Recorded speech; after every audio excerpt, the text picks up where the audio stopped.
Moi, tu vois, vraiment que j'ai découvert les SCPI, c'est vrai qu'au début, j'étais un peu frileux, tu vois, je me dis ouais. Mais en fait, dès que j'ai compris qu'en fin de compte, tu pouvais gagner 2 fois comme les actions à dividendes, faire construire et commencer à booster votre pouvoir d'achat grâce à ces petits styles d'investissement. Tout ça, c'est important et surtout en ce moment, j'ai envie de dire, pas mal de risques sur ce genre d'investissement. Parce que les gens, tu vois, ils se disent ouais, à partir de combien est-ce que je peux investir en SCPI ? Si t'es pas aujourd'hui un porteur de projet solide qui a bien anticipé cette augmentation des taux et qui a bien aussi étudié son marché, si t'es pas ça aujourd'hui, tu risques de te casser les dents. Ouais. Et dans ce deuxième épisode investisseur sur cette longue série, enfin sur cette série de 3 épisodes, c'est le deuxième où on va voir l'immobilier digitalisé avec Mathieu Louvet. Si tu connais pas Mathieu Louvet, je t'invite directement à aller voir ce premier épisode qu'on a tourné donc sur l'investissement en bourse. Et cette série est tout simplement faite pour ceux qui veulent se forger une sécurité et une liberté financière avec ses investissements depuis chez soi. Et donc là, on va démarrer avec Mathieu, on va attaquer sur le sujet de l'immobilier digitalisé. Rien à voir avec l'immobilier physique, justement. Alors, on va en parler justement avec Mathieu. Et on va justement distinguer, mais c'est quoi la différence entre l'immobilier physique et l'immobilier digitalisé ? Est-ce que c'est mieux pour notre portefeuille ? Est-ce que c'est beaucoup plus gagnant pour nous ? Est-ce qu'on peut se constituer des loyers avec de l'immobilier digitalisé ? Et petit spoil, oui, et même sans gérer un seul locataire. Mathieu, je te laisse pas te présenter parce que je pense que c'est bon, tu l'as déjà fait non, sur l'épisode précédent. Mais toi, qu'est-ce que tu en penses justement ? Quand je te parle de immobilier digitalisé, ça te fait penser à quoi ? Bah, tout de suite, ça me fait penser au SCPI. Déjà, ça me fait penser à l'immobilier fractionné qu'on peut trouver maintenant, au crowdfunding immobilier, l'immobilier tokenisé aussi. Voilà, toutes ces formes d'investissement immobilier. Comme tu dis, passif. Donc sans locataire à gérer, délégué. Bon, faut regarder aussi les frais derrière, on va en parler, mais c'est le prix à payer pour la passivité. Mais on peut avoir de belles performances aussi, tout en étant chez soi, comme tu dis, un portefeuille bien diversifié d'immobilier. Donc yes, clairement, pour moi, c'est un atout majeur aujourd'hui dans un portefeuille. Parce que c'est vrai que l'immobilier, on en parle beaucoup d'immobilier physique, le fait d'emprunter une certaine somme, le fait de gérer des locataires, de gérer des travaux. Et cette partie, cet aspect de l'immobilier, elle est très sous-estimée, mais je pense qu'elle est en pleine effervescence aussi. C'est-à-dire qu'avant, on n'en parlait pas beaucoup. Et pourquoi justement tu penses qu'on n'en parlait pas beaucoup et qu'est-ce qui fait que maintenant il y a eu cette implosion, cette explosion de l'immobilier digitalisé ? Parce que Mathieu gère aussi, tu gères aussi des patrimoines en SCPI, si je ne me trompe pas. Si tu peux en parler un petit peu par rapport à ce que tu fais par rapport à ça. Oui, nous on fait du conseil. Je suis CIF CGP, avec notre cabinet, on fait du conseil en gestion de patrimoine. Et du coup, on peut faire du conseil sur de la SCPI, on peut aussi distribuer des SCPI. Enfin, voilà. Surtout au niveau des SCPI, on peut aussi conseiller sur des portefeuilles de crowdfunding ou en tout cas renvoyer vers des confrères ou autres qui s'occupent de ça. Voilà. D'accord. Et qu'est-ce que tu as remarqué, toi, la différence entre l'immobilier physique et l'immobilier digitalisé ? Qu'est-ce qui fait que les gens sont plus intéressés par ça ? Alors, je pense qu'on a déjà les réponses. C'est le fait que ça soit complètement délégué, c'est-à-dire qu'on n'a rien du tout, on n'a pas d'immobilier physique avec des locataires, avec des travaux à gérer. Mais toi, par exemple, tes clients qui viennent te voir, qu'est-ce qu'ils recherchent en fait principalement avec l'immobilier ? Sans forcément investir dans l'immobilier physique, tu vois ce que je veux dire ? Ouais, bah c'est ça, hein. Ils viennent chercher de la performance avec de la passivité. Et donc ce couple passivité-performance, c'est là où c'est ce qui plaît, quoi. C'est ce qui plaît aux clients, clairement. Parce que c'est vraiment ça. Alors, ce qu'on va vous présenter là dans cet épisode, c'est tout d'abord, on va présenter un petit peu globalement les 4 investissements, ce qu'on entend pour l'immobilier fractionné. Cet épisode sera assez condensé, mais en fait le but c'est vraiment de vous proposer les 4 clés. Je l'appelle, il y a 4 investissements, même plus, avec les rates. C'est vrai qu'on a oublié ça. Ouais. Les rates en bourse aussi, ça je vais peut-être y revenir. Mais en gros, on aura 4 piliers d'investissement où on peut investir en gros sur le secteur de l'immobilier sans avoir en fin de compte de la pierre emprunter, etc. Donc ça peut être, c'est vachement intéressant. Et est-ce que tu veux commencer premièrement par les SCPI ? Ce serait pas mal ? On commence par ça ? Vas-y, SCPI, je te laisse démarrer dessus. Toi. Ouais, du coup, alors les SCPI, donc, c'est pour Société Civile de Placement Immobilier. Donc tout simplement, c'est que quand toi tu es investisseur, tu vas donc apporter du capital Et ça va aller donc dans cette société qui, elle, va investir dans de l'immobilier. Et en général, ça va être de l'immobilier qui est inaccessible pour un particulier. Ça va être des cliniques, des hôtels, des commerces, des entrepôts, voilà, des choses comme ça. Donc des choses, je ne sais pas si tu as une clinique toi à titre personnel, mais voilà, c'est plus compliqué quand tu es un particulier. Donc ce qui va se passer, c'est qu'avec cette SCPI, il va y avoir plusieurs investisseurs qui vont être du coup des associés de cette société. Et ensemble, donc il va y avoir une société de gestion qui va gérer les investissements. Et donc avec tout ce capital, on va ensemble pouvoir investir dans des locaux, dans de l'immobilier professionnel. Et on va pouvoir lisser le risque parce qu'on va avoir du coup plusieurs biens immobiliers, on va avoir plusieurs locataires, des centaines de locataires par exemple. Donc s'il y en a un qui ne paye pas ou qui part ou autre, forcément c'est lissé, le risque est mutualisé. Et donc finalement les SCPI, c'est un investissement qui a fait ses preuves depuis les années 70, donc ça fait quand même un peu plus de 50 ans. C'est un investissement qui est très résilient face aux crises, qui amène des loyers, des revenus récurrents, stables. On n'est pas du tout sur une volatilité comme on peut connaître en bourse. Et on est sur un placement, donc je dirais bon père de famille, parce qu'on est sur des rendements qui vont être autour de 5-6% pour les bonnes SCPI, 7% pour les meilleurs, sans compter la revalorisation des prix des parts. Donc on peut avoir une augmentation des patrimoines immobiliers sous-jacents qui vont faire augmenter le prix des parts des SCPI que tu possèdes. Donc tu gagnes sur 2 tableaux. Tu peux aussi perdre sur les 2 tableaux. Tu peux avoir des loyers qui ne sont plus versés, un rendement qui diminue, tu peux avoir des prix des parts qui diminuent aussi. Comme donc, on a eu, je te coupe, tu sais, comme avec Amundi. Avec le cas d'Amundi, on a perdu moins 17% en parts. En tout cas, sur les parts, sur les... Exactement, il y a Amundi qui a annoncé donc, moins de 17% sur Génépierre, donc la SCPI Génépierre. Et donc voilà, ça c'est risqué. Et donc tout investissement comporte des risques, forcément. Et donc il faut bien sélectionner ces SCPI. Sur Génépierre, c'était anticipable. J'en ai parlé un petit peu sur ma chaîne, j'ai fait une vidéo à ce sujet. C'était anticipable. C'était une SCPI qui était un peu plus endettée que les autres. C'était une SCPI qui était plus exposée au marché parisien. C'était une SCPI qui était aussi plus exposée à l'immobilier de bureau, qui s'est plutôt mal comporté. C'est-à-dire que là, en fait, le problème d'Amundi, c'est en termes de diversification. C'est-à-dire que tu es en train de nous dire, le problème avec Amundi, c'était qu'elle était uniquement en termes géographiques sur le secteur parisien. Pas uniquement, mais en partie. Et elle était peut-être sur une proposition de biens. C'est-à-dire sur une thématique. Voilà, 70% elle était sur du bureau. Elle est, je parle au passé, mais elle est encore. Et puis surtout, alors ça, quelque chose qui est incroyable en SCPI, c'est que tu peux savoir déjà à l'avance, est-ce que tu achètes ta SCPI au bon prix ou pas. Ça s'appelle la valeur de reconstitution d'une SCPI.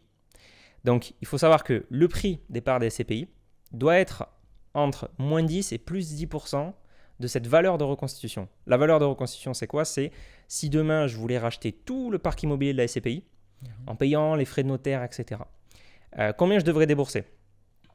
Ok, si je dois débourser 200 € par part, par exemple, et que le prix de la part vaut 200 €, on a un prix qui est égal à la valeur de reconstitution. Dans le cas de Génépierre, la valeur de reconstitution était plus chère que le prix d'achat. Donc ça voulait dire qu'en fait, quand tu achetais du Génépierre, tu l'achetais 8% plus cher, il me semble. C'était autour de 8% plus cher. Donc déjà de base, tu achetais avec une surcote. Donc si tu es un investisseur un petit peu avisé, tu te dis c'est pas forcément judicieux d'acheter Génépierre à ce moment-là. Faut un petit peu d'esprit à la Warren Buffett et constituer, donc se dire que elle est peut-être surévaluée, du coup on va peut-être se calmer. On est un peu sur je savais pas que l'immobilier, tu vois, on pouvait aussi être sur sur de la value un petit peu peut-être sur des secteurs, peut-être sur des zones géographiques qui sont plus chères que d'autres et du coup qui reviennent ensuite à leur prix de base, qu'on a eu un peu comme à Dubaï. Je sais qu'il y a certains entrepreneurs qui se disent qui ont investi sur Dubaï à la pire période et il y a eu un crack de l'immobilier, un crack sur le marché immobilier à Dubaï et certains en ont profité pour acheter à ce moment-là. Ça peut, je pense que ce système-là, ce processus peut se refléter aussi en France, j'imagine. Oui, alors clairement, tu as des gérants de SCPI qui font des arbitrages et qui vont se positionner sur des opportunités. On a des SCPI aujourd'hui qui sont très agiles et qui vont investir dans toute l'Europe et qui vont se dire il y a des opportunités en Irlande, il n'y en a pas en Allemagne, par exemple, je dis n'importe quoi, mais il n'y en a pas en Allemagne. Alors pour l'instant, j'achète rien en Allemagne, j'achète plutôt en Irlande. Voilà, alors on a des SCPI qui sont agiles comme ça, d'autres qui sont un peu plus, j'ai envie de dire, restreintes, qui ont, qui doivent investir à Paris. Et donc, même si le marché est haut à Paris, s'ils ont de la collecte de capital, ils sont obligés d'acheter à Paris, même si le marché est haut. Voilà, donc il faut plutôt préférer des SCPI agiles. Il faut donc préférer aussi des SCPI où il y a plutôt une décote qu'une surcote. Voilà, là on rentre dans vraiment l'analyse et le choix de son portefeuille de SCPI. Tout ça pour dire que voilà, SCPI c'est risqué, ça peut baisser effectivement. Historiquement, ça a quand même été très résilient. 2008 par exemple, crise immobilière, crise financière mondiale, crise économique mondiale. Crise immobilière à la base, donc aux États-Unis avec les subprimes. Pourtant, les SCPI en 2008 font 0%. Donc, le prix moyen départ baisse de 5%, mais elle verse 5% de loyer.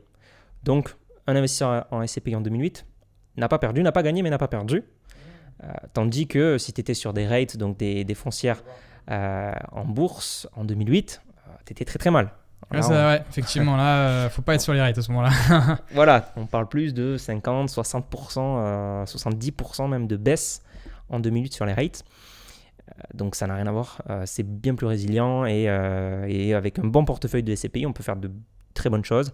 Alors je pense qu'on va en parler aussi, mais il y a tout un aspect à bien prendre en compte sur les frais, des choses à optimiser sur les frais, beaucoup de choses à optimiser aussi sur la fiscalité. Certains s'arrêteront à se dire SCPI, trop de frais, trop de fiscalité, je n'investis pas.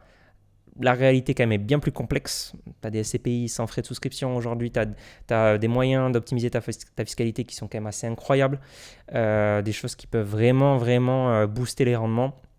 Donc voilà, il faut aller un peu plus loin et c'est quand même un produit intéressant. Alors c'est vrai que là, dans cet épisode-là, on n'aura pas le temps d'aller profondément sur le sujet des SCPI. Alors j'ai déjà fait un épisode sur les SCPI avec Clément de Louvainvest.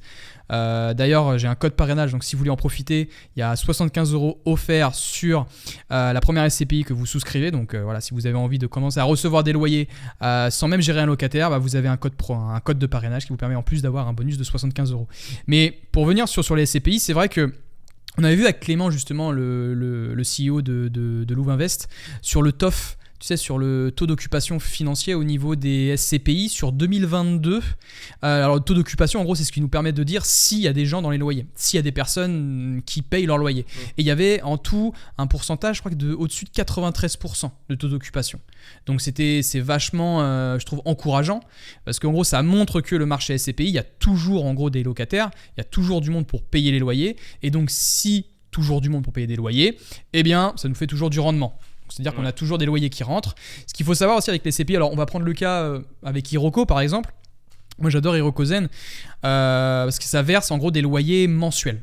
C'est-à-dire qu'en gros, sur ce que vous avez investi, il vous verse en gros une rémunération mensuelle par rapport à votre investissement. Il y a certaines SCPI où c'est plus trimestriel, d'autres même où c'est annuel, si je ne me trompe pas. Ça peut aller semestriel. En général, c'est trimestriel. C'est trimestriel en général, ok. Ah, je confonds peut-être avec le délai de jouissance, parce que le délai de jouissance aussi est plus long. Parce que le délai de jouissance, en fait, pour aussi revenir dessus, c'est lorsque vous allez investir en SCPI, tu dois attendre en gros un 6 temps. mois. Il y a un temps avant de recevoir sa première paye. En gros, il y a 6 mois, ça peut aller généralement 3 mois des fois. Mais ça peut être variable en fonction des SCPI. En général, c'est 6. Ouais, c'est juste ça qui est un peu embêtant, je trouve. Parce que du coup, tu te dis, est-ce que tu peux DCA sur une SCPI ? Ah, tu peux DCA, ouais. Tu peux DCA, mais par contre, est-ce que par rapport à ton premier investissement, vu que tu es associé, est-ce que quand tu réinvestis sur la SCPI, est-ce que tu dois attendre 6 mois ou pas ? Oui. Ah ouais, tu vois, c'est ça qui est embêtant. Mais voilà, tu vois. Mais faut toujours considérer la SCPI comme un placement long terme. De toute façon, c'est ce qu'on fait. C'est un peu les valeurs que Mathieu prône, et puis moi aussi, d'ailleurs, avec Sequoia. C'est pas le but de gagner de l'argent très très vite, mais c'est de constituer un patrimoine qui nous permet donc de sécuriser notre avenir financier avec des revenus passifs, avec des gains en plus-value, etc., etc. Donc ouais, SCPI, c'est vrai que c'est kiffant, parce qu'en plus, tu sais, les gens, ils sont de plus en plus, intéressés ou de plus en plus inquiets quant à leur possession des actifs qu'ils détiennent. Autrement dit, moi, tu sais, quand ils investissent sur des actions en bourse, ils se disent toujours est-ce que je suis propriétaire de mon action ? Ouais, est-ce que nominatif, c'est ce qu'on a vu sur le dernier épisode, nominatif ou au porteur. Et ce qui est bien, moi, je trouve, avec les SCPI, c'est qu'on est vraiment associé de la boîte en fait. On est intégré dans cette société-là et on participe en fin de compte à la construction du parc immobilier. Et donc c'est ça moi que j'aime bien aussi avec les CPI. Ouais, non, clairement. T'es Clairement, propriétaire. c'est ça. Juste un petit point sur le délai de jouissance. Ouais. Si tu investis via assurance vie en SCPI, ce qui est possible, ça dépend lesquels, mais les bonnes assurances vie, tu touches les loyers dès le mois suivant. Donc tu investis t'investis au 15 mai, au 1er juin, tu auras tes premiers loyers. Sur assurance vie uniquement. Sur assurance vie, donc ok. Ouais. Ah, c'est intéressant, ça je savais pas. Parce que ouais, en gros, il y a différentes manières pour investir sur des SCPI. Soit vous passez par un broker, comme le fait Louvainvest. Sauf que broker, il n'y a pas d'argent qui transite en fin de compte sur Louvainvest. Ils sont juste là. Enfin, si, il y a de l'argent qui transite, mais en gros, ils te mettent directement en relation avec les SCPI. Et en fait, ce que j'aime bien avec Louvainvest, tu sais, c'est une sorte de plateforme qui regroupe vraiment, t'as tout, quoi. C'est-à-dire, t'as tes plus-values, tu vois les secteurs géographiques où tu investis. Tu as même ta courbe de revenus mensuels, donc tu peux te projeter, voir combien est-ce que tu veux atteindre. Moi, j'ai mis, tu vois, 2500 € mensuels. Là, je dois être à 80, tu vois, un truc comme ça. Enfin, c'est marrant, tu vois. Et j'ai hâte d'ailleurs de recevoir ma première paye, je l'ai toujours pas reçue. La première sera Aeroco, c'est au mois d'août. Yes. Bon, Okay. Être super vidéo, on va fêter ça. Et non, c'est voilà. très bien. Louvainvest, ils sont très forts. Et ils ont un positionnement qui est fort, c'est sur leur cashback, où ils reversent jusqu'à 2,5% sur la SCPI avec frais de souscription. Et enfin sur certaines. Mais il n'y a pas d'argent qui transite par Louvainvest. En tout cas, quand tu achètes tes SCPI, tu payes directement à la société de gestion. Tu ne payes pas Louvainvest qui remet à la société de gestion. Tu payes directement à la société de gestion.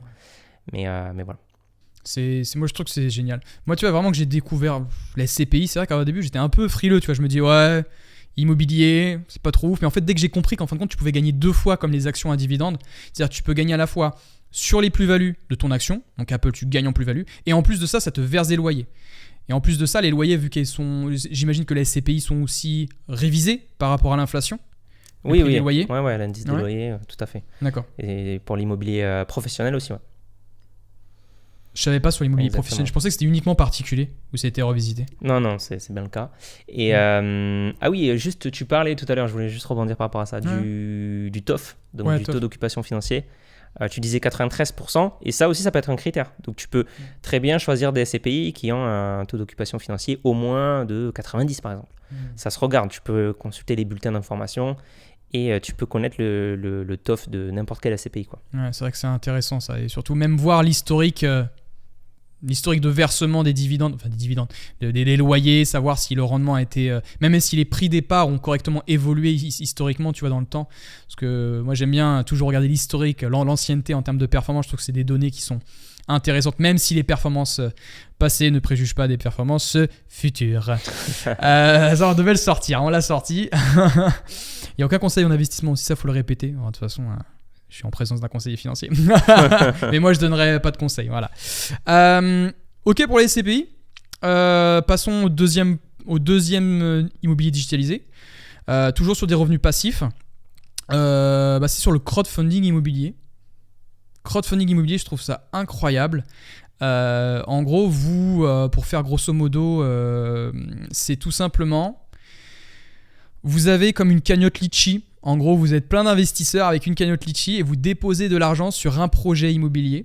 Alors, bien sûr, c'est pas une cagnotte Litchi, d'accord ? C'est un site internet. Donc, nous, on utilise Club Funding avec Mathieu. Et en fin de compte, il y a un projet, on finance, on apporte tous ensemble de l'argent. Souvent, ça monte très très vite, c'est-à-dire que c'est récolté, il récolte énormément d'argent très vite. Et une fois que c'est financé, le projet est financé, c'est clôturé. Et quand c'est clôturé, l'entreprise, donc plutôt l'intermédiaire, parce qu'il faut savoir que crowdfunding, c'est un intermédiaire entre une société qui veut de l'argent, un intermédiaire qui s'appelle crowdfunding, et nous. Donc en fait, au lieu de demander de l'argent, faire des prêts et des intérêts qui sont trop chers, au lieu de nous demander à la banque, ils vont nous demander, nous, investisseurs, de demander de l'argent, tout simplement.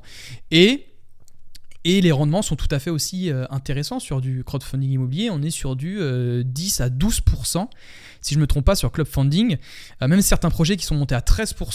Faut faire attention après, vu que plus le rendement augmente, plus les risques assujettis augmentent également. Donc, il faut faire gaffe à ça.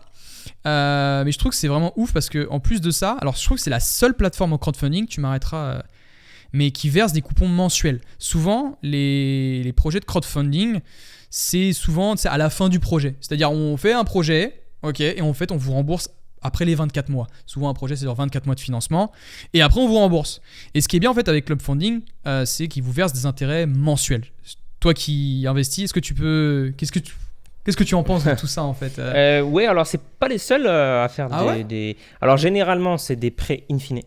Donc, c'est-à-dire que ce que tu reçois, c'est uniquement les intérêts, tous les mois, par exemple. Et au bout des 12 mois ou 24 mois, là, on te rend aussi le capital. On te rend le capital. Voilà, Voilà, on te rend le capital, donc c'est in fine. C'est pas tous les mois, on te verse et des intérêts et du capital, tu vois. Comme ce que tu fais quand tu souscris un crédit immobilier classique auprès d'une banque. Tu rembourses du capital et des intérêts tous les mois. Là, c'est in fine, donc tu rembourses, enfin, on ne te paye que les intérêts et tu auras le capital à la fin. Voilà, alors ce que je voulais dire aussi, c'est par rapport au financement. Ce qui arrive souvent, c'est que ce sont donc des promoteurs immobiliers ou des marchands de biens qui ont besoin de financement. Et ce qui peut arriver par contre, c'est qu'ils soient financés en partie par la banque. Ça arrive. Okay. Ouais, ils sont par exemple 70% par la banque et la banque dit mettez 30% en fonds propres.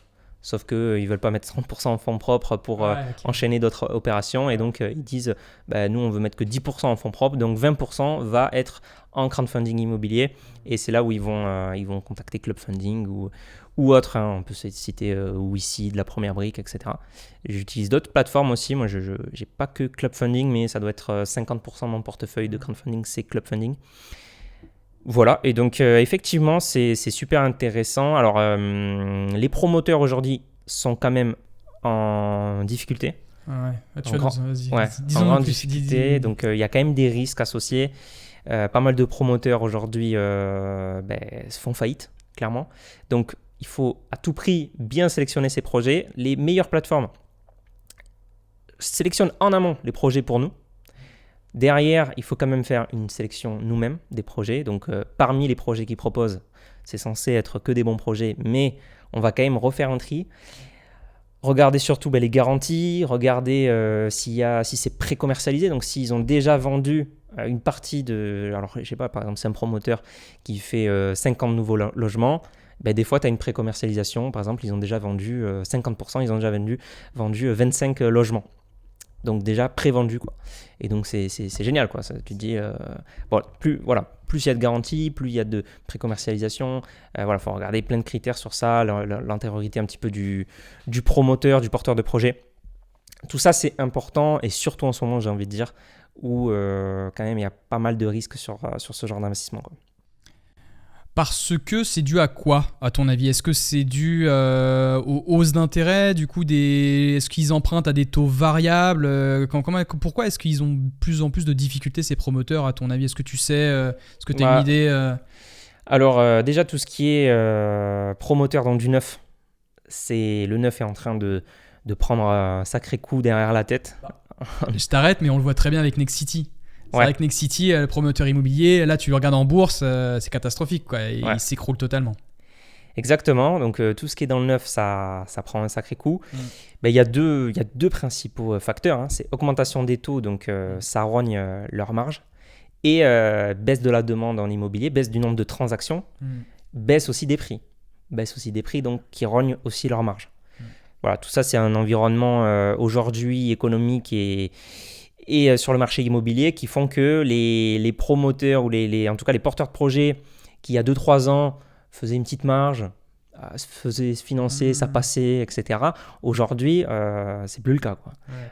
Si tu n'es pas aujourd'hui un porteur de projet solide qui a bien anticipé cette augmentation des taux et qui a bien budgétisé son truc et qui a bien aussi étudié son marché, si tu n'es pas ça aujourd'hui, tu risques de te casser les dents. Ouais.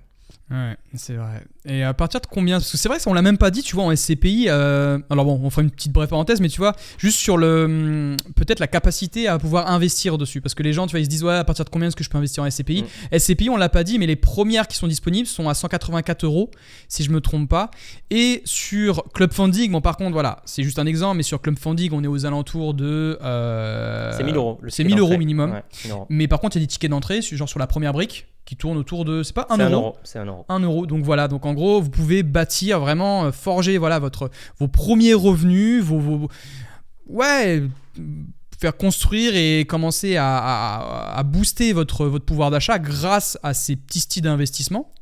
Et en plus, qui permet de lutter contre l'inflation, parce que l'inflation actuelle en France, elle est de 6%, et si on tourne autour de 10%, 11% par an, je trouve qu'on est plutôt pas mal sur ce genre de placement. Bien entendu, il y a des risques, mais ces risques sont couverts si on choisit judicieusement nos projets, parce que ce qui est bien, tu vois, sur Club Funding, on a une sorte de diagramme, tu as vu, qui nous permet de voir la liquidité, le projet et l'entreprise, savoir si elle est solvable ou pas, savoir si c'est vraiment top. Et moi, ce que je regarde beaucoup, je sais pas si tu regardes ça, mais c'est la garantie de premier rang. Oui, ouais, c'est ça. Est-ce que tu peux nous en dire un peu plus justement sur la garantie hypothécaire de premier rang ? En fait, est-ce que tu es prioritaire ou pas ? De remboursement. Voilà, okay, de remboursement. Ok. Voilà, donc si tu es au second rang, tu n'es pas prioritaire. C'est ça. Ouais. Et s'il n'y en a pas, il n'y a pas de garantie. Donc évidemment, on va préférer une garantie premier rang. Premier rang. Ouais, non, franchement. Donc voilà, si vous voyez un projet crowdfunding premier rang, c'est toujours plus secure parce que vous serez les premiers à être remboursés. Donc pour faire très simple, vous serez les premiers à être remboursés lorsque vous avez une hypothèque donc de premier rang. Donc c'est toujours un indicateur intéressant à prendre en compte. On va sur le troisième immobilier digitalisé. Alors là, je pense que Mathieu aussi va pouvoir échanger ensemble. C'est sur les rates. Alors les rates, c'est tout simplement de l'immobilier, cependant qui est coté en bourse sur le marché américain. On a aussi pareil sur le marché français. Ça s'appelle des... Comment ? SIIC. SIIC, les SIC, voilà. Mais moi, je m'intéresse principalement au marché immobilier parce qu'il est beaucoup plus grand que les SIC. En règle générale, il est beaucoup plus performante en vrai. Et ce qu'on voit aussi donc, sur les REITs, pour faire très simple, c'est vous achetez des actions en bourse, qui sont cotées en bourse. Donc, vous avez en fin de compte la liquidité de la bourse. C'est ça aussi qui est intéressant. Mais par contre, vous avez aussi la volatilité. Comparé au SCPI où c'est mis à jour une fois par an. Du coup, vous voyez beaucoup moins les fluctuations dans le temps, vous êtes beaucoup moins assujetti aux émotions. Ça aussi, c'est une force par rapport au SCPI. Donc, en fait, et les rates... C'est même mis à jour plus qu'une fois par an, même la SCPI, ça peut être mis à jour... Ouais. Ah, je savais pas. Ouais. Trimestriellement, un truc comme ça. Parce que moi, je sais que Clément m'avait dit que c'était annuellement, des fois. C'était une fois par an. Ça dépend lesquels, je pense, peut-être. Ouais. Parce que c'est vrai que Remake Live, là, la SCPI, ils nous ont dit que on avait gagné plus 3% là, sur la SCPI cette année. Ouais. Cool. Franchement sympa. Moi qui pensais que tout allait baisser, ça, on s'en sort plutôt bien. Et donc pour les rates, en fait, ce qui est bien, c'est que ce sont des sociétés qui vont vous verser des dividendes. Elles génèrent des bénéfices, donc elles génèrent donc des loyers, et tout simplement, elle va vous verser une partie des loyers sous forme de dividendes. Et en plus, ce qui est bien, c'est que ces entreprises-là ne payent pas d'impôts, mais, il y a un gros mais, c'est qu'elles doivent verser plus de 90% de leurs bénéfices aux actionnaires. Donc en gros, les actionnaires, les loyers, etc., ils vous verseront donc 90% de leurs bénéfices sous forme de dividendes. Et en fait, il y a une rate que beaucoup de personnes aiment, je pense que tu connais aussi, c'est Rate Income. Rate Income verse et augmente son dividende depuis plus de 30 ans maintenant, de manière consécutive, et ça de manière mensuelle. C'est-à-dire qu'elles vont verser des dividendes de manière mensuelle, et ça c'est extraordinaire. Et en plus de ça, c'est qu'elle est diversifiée d'un point de vue géographique, c'est tout simplement énorme. Je crois qu'il y a plus de 10 000 propriétés à travers le monde, en Espagne, en Amérique, bref, vraiment dire au Royaume-Uni, vraiment bien diversifié. Et ça te permet en plus d'être... Alors eux, ils font principalement sur la thématique des centres commerciaux. Genre des Walgreens, des trucs un petit peu des secteurs pharmaceutiques, des secteurs pharmaceutiques. Et il y a aussi deuxième rate qui est intéressant pour ceux, ça va parler à tout le monde de toute façon. C'est Stag Industrial. Stag, donc S-T-A-G. Pas un conseiller d'investissement, faites vos propres recherches s'il vous plaît. C'est eux, ils font des entrepôts pour Amazon. Okay. Ça c'est extra parce que du coup, si vous croyez un peu au développement de Amazon aux États-Unis, eh bien en fin de compte, Stag Industrial vous permet d'investir donc sur des entrepôts. En fait, chaque rate a un peu sa spécialisation. On a Digital Realty Trust. Digital Realty, c'est pareil, c'est une rate, mais qui est uniquement sur la thématique. Des centres de données, en gros c'est des gros centres de données avec des serveurs et tout, en gros pour ceux qui croient à la cryptographie, à l'ère d'internet, etc., c'est super. Et il y a aussi American Tower où là c'est plutôt sur des antennes 5G, etc. Donc en fait vous pouvez investir sur des rates sur plusieurs thématiques et c'est ça qui est vraiment top. Il y a aussi Medical Property Trust, donc là je vous en ai sorti pas mal. Medical Property Trust, tout simplement vous investissez sur des hôpitaux. Et donc il y a des gros rendements à travers ça, donc il faut faire attention. Des gros rendements ne veut pas forcément dire garantie, ne veut pas dire performance à l'avenir des rates, mais ça tourne aux alentours. Rate income, ça tourne autour de 5% par an, si je ne me trompe pas. Il y a aussi Stag Industrial, c'est autour de 3%. Et je crois que j'ai oublié, sur Medical Property Trust, ça a explosé, c'est autour de 10%. Mais l'action a chuté, donc forcément. Le rendement augmente en parallèle, quoi. Je sais pas ce que t'en penses, toi, t'as pas de rate, j'imagine. Si, j'en ai. T'as des rates, ok. Mais dans des ETF. Voilà. Non, mais en fait, je vois pas l'intérêt de, en tout cas, prendre un biais sur les rates, autre que la diversification que j'ai déjà dans mon portefeuille d'ETF. Parce que je trouve que c'est intéressant, effectivement, hein, pour les raisons que tu as évoquées. J'aime moins en fait le fait que déjà il y a des gros rendements, donc forcément fiscalement, ça peut être sous-optimisé d'en avoir. En plus, c'est souvent dans ce que tu dis, c'est des entreprises américaines, donc tu as sur compte titre. Et qui dit rendement à 5%, ce qu'on disait dans le premier épisode, c'est 1,5% qui part aux impôts tous les ans du montant total de l'encours. Donc ça fait très mal quand même en termes de fiscalité. Et deuxièmement, c'est voir limite uniquement du marché boursier que du marché immobilier. Dans le sens où le marché immobilier, il est lent, il a beaucoup d'inertie, on raisonne sur des temps longs, etc. Là, c'est vraiment du boursier, c'est-à-dire que 2008, on perd 70% sur les rates. 2020, sur des rates, sur des SIC françaises, on perd aussi 60%. Enfin voilà, ça fait très mal d'un coup. Et ce que je trouve intéressant dans le marché IMO, c'est cette inertie, ça fait que ce soit beaucoup plus lissé, du coup qu'on ne retrouve pas dans les rates. Donc ça, je trouve ça dommage. Et finalement, on comprend que les rates, elles sont beaucoup plus cotées par rapport aux anticipations que par rapport à leur sous-jacent. Donc c'est vraiment de la bourse et historiquement c'est une classe d'actifs qui s'est comportée à peu près pareil que les autres actions. Donc je trouve que c'est pas forcément pertinent de prendre un biais dessus. En tout cas c'est mon point de vue, mais pour quelqu'un qui aime comme toi par exemple les dividendes, les distributions élevées, et là pourquoi pas, effectivement psychologiquement ça rassure. Je trouve que c'est bien pour se diversifier sur les États-Unis, avoir des petites billes dessus et avoir des antécédents historiques surtout, parce que tu vois quand tu prends Rate Income, si elle verse et augmente des dividendes depuis plus de 30 ans, c'est-à-dire donc qu'elle a passé quand même cette période des crises des subprimes. Elle a passé, elle a traversé, elle a su maintenir en plus son dividende. Donc ça peut donner un bon signe, je trouve, pour nous, investisseurs. Après, ça ne veut pas dire qu'à l'avenir, elle le fera. Mais en tout cas, si on peut voir un petit peu la politique de gestion et de versement des dividendes, ça peut nous donner un bon signe sur l'entreprise. Donc moi, je trouve que c'est bien d'avoir peut-être une petite poche. Voilà. Après, vous faites ce que vous voulez. Nous, on vous donne les différents moyens d'investir sur de l'immobilier digitalisé. Mais en tout cas, je trouve que les rates, ça peut faire partie. En plus, vous pouvez même investir, comme tu dis, à travers des ETF. Si vous voulez, vous achetez un ETF, si vous voulez avoir. Alors c'est peut-être un ETF, du coup, si on reste sur du revenu passif, on veut du distribuant. J'imagine peut-être sur des rates. Je ne sais pas si on a sur des ETF, je pense que oui, de toute façon. Oui, ça existe. Ouais, et aussi par rapport à ça, je ne sais pas si tu avais vu ce graphique-là, mais par rapport au S&P 500 en période d'inflation, il y avait les rates qui avaient tenu un plus haut niveau de rendement. Faudrait que je retrouve ce graphique. Je sais pas si tu l'as en tête. Ouais. Mais en gros, les rates en période d'inflation étaient beaucoup plus résilientes que le S&P 500. Donc, vous pouvez voir ça comme peut-être une petite poche de couverture. Ça ne veut pas dire que ça le fera à 100%. Mais en tout cas, ça peut être sympa pour diversifier son portefeuille, en effet, sur les rates. Je trouve ça intéressant. Après, je pense qu'on a tout vu. En plus, ce qui est bien, c'est que les rates, vous pouvez faire des fractions d'actions. Vous pouvez vous diversifier comme ça. C'est pas si cher. Souvent, Rate Income, je crois que ça tourne autour de $60. Si on va sur Medical Property Trust, on est sur du $15. Enfin voilà, vous avez plein de sortes, accessibles en tout cas, accessibles à tous. Mais bien entendu, qui dit accessible, dit faut faire attention. Parce que voilà, plus c'est accessible, plus il faut se former intelligemment. Yes. On part peut-être sur la 4e catégorie. Du coup, on a fait SCPI, Crowdfunding, rates, immobilier coté quoi. Et le dernier, l'immobilier fractionné. Est-ce qu'on en parle là, celle qui s'est fait cramer par l'AMF? On citera pas de nom, mais je pense qu'ils se reconnaîtront. Puis on n'est pas là pour casser du sucre, pas du tout.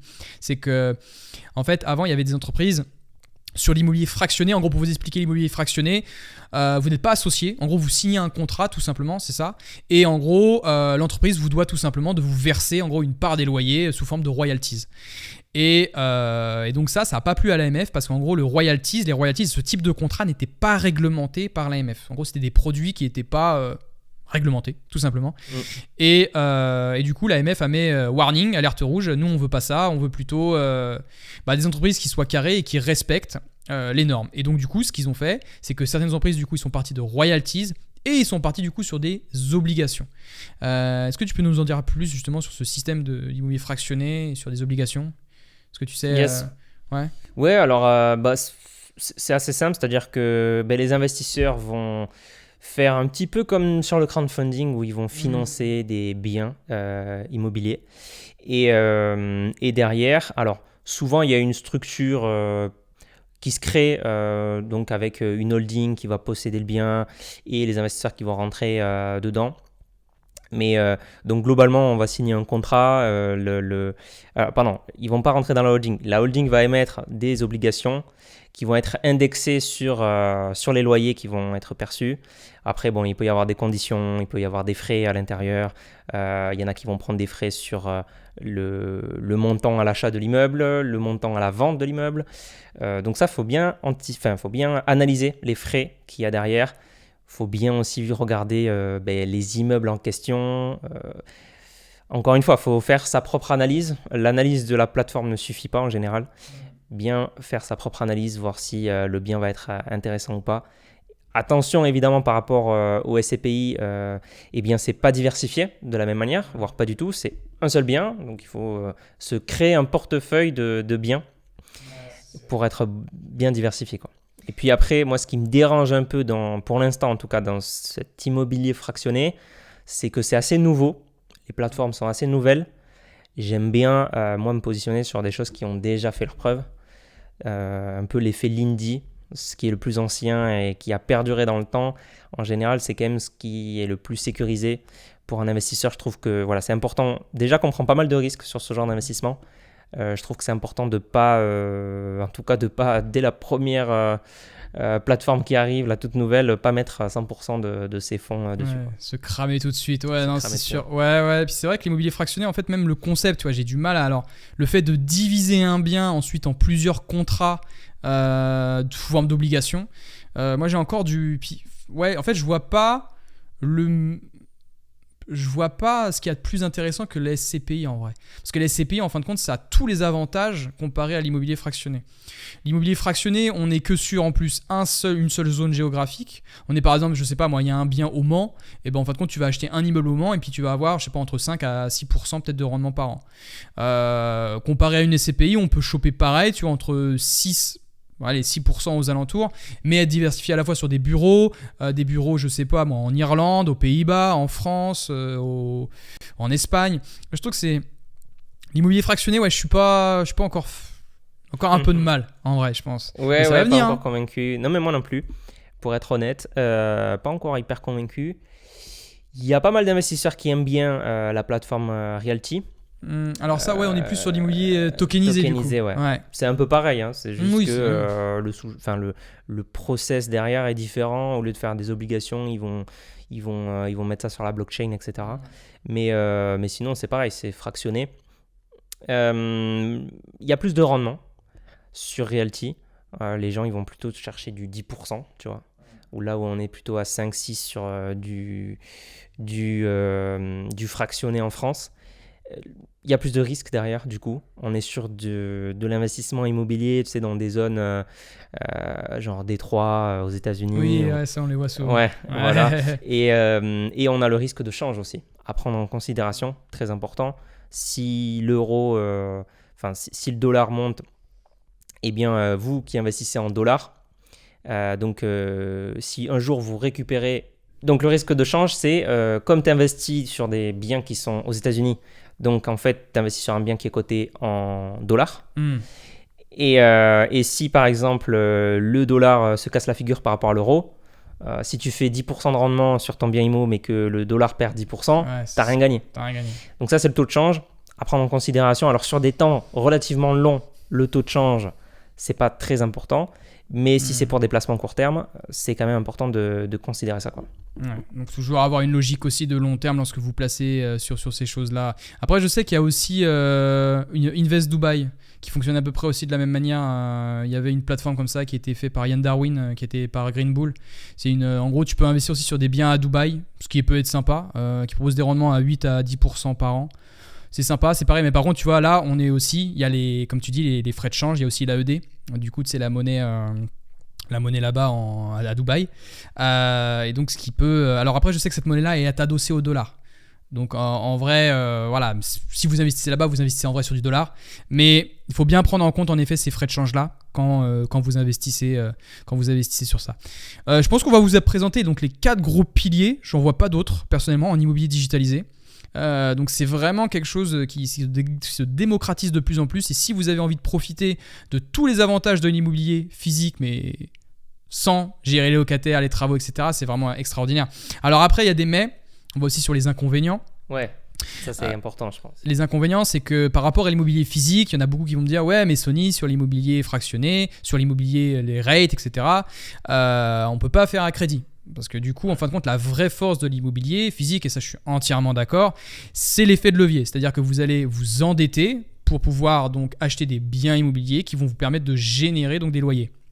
Mais il y a un mais, c'est qu'il faut savoir être rentable, il faut savoir dégager du cash flow, il faut savoir opérer les bons emplacements, les bons biens immobiliers, savoir être rentable, quoi. Et ça c'est plus compliqué, ça demande plus de recherche en amont. Il faut savoir faire les travaux, il faut savoir rechercher les locataires, il faut savoir gérer parce que c'est pas zéro gestion en vrai.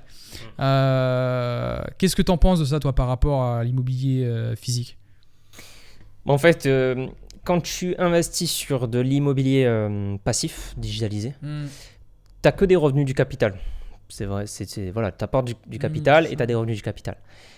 Quand tu investis sur de l'immobilier physique, que tu vas faire beaucoup d'efforts de recherche d'appartements, d'études de marché, etc., c'est sûr que tu as les revenus du capital, avec effet de levier en plus, mais tu peux aller chercher plus de renta parce que derrière, en fait, tu vas faire un vrai travail qui ne sera pas des revenus du capital. C'est vraiment toi qui as fait l'effort de faire des choses, etc. Et c'est ton temps qui est investi finalement. Donc, si on devait vraiment comparer les performances, il faudrait que tu prices, entre guillemets, le temps que tu as passé dessus et que tu te dises, ce temps que j'ai passé là-dessus, je ne l'ai pas passé ailleurs.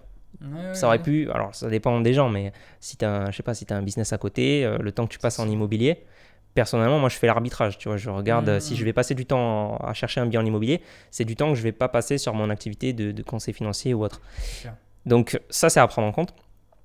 Maintenant, clairement, si aujourd'hui, tu te formes, tu fais les bonnes choses ou tu te fais accompagner ou autre, moi, je le vois autour de moi. Je n'ai pas encore investi en immobilier physique, mais j'ai des proches, voilà, des gens très proches de ma famille, etc., qui font ça et qui achètent un immeuble de rapport, qui achètent un appartement, qui louent un Airbnb, etc.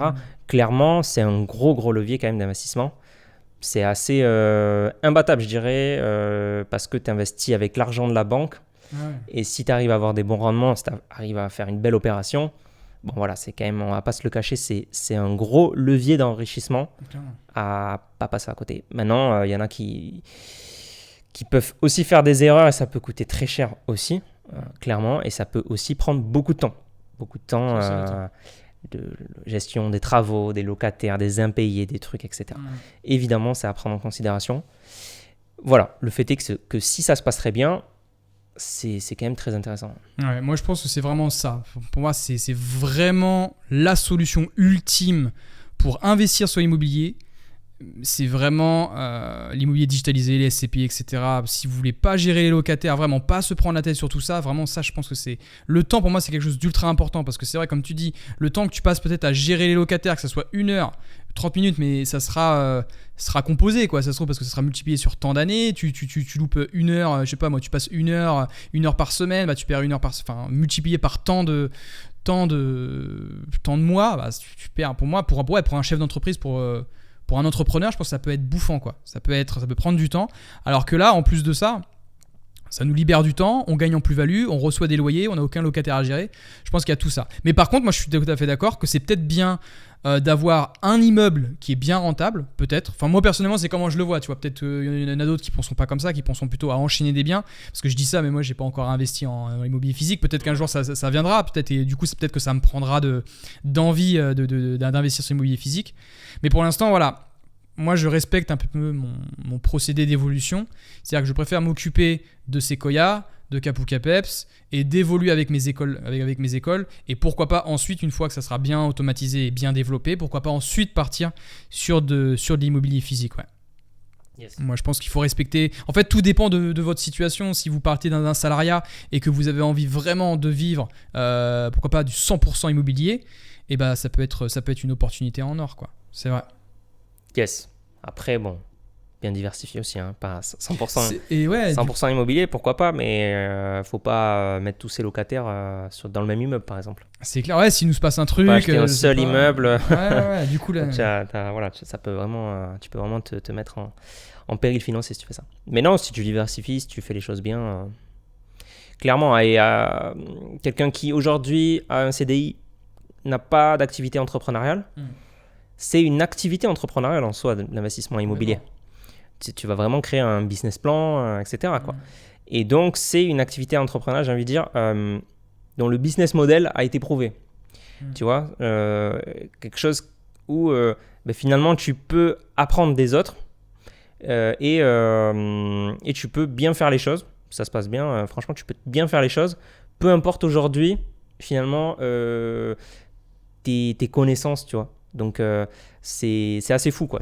Dans le sens où, normalement, un projet entrepreneurial, tu vois, tu montes, je sais pas moi, demain, tu montes un garage auto, j'ai envie de dire, sans connaissance de la mécanique, sans, je sais pas moi, BTS, je sais pas quelles études il faut faire, ça va être compliqué. Sans expérience là-dedans, ça va être très compliqué. Et l'immobilier, c'est quand même puissant de se dire, tu peux apprendre des autres assez facilement. C'est des choses qui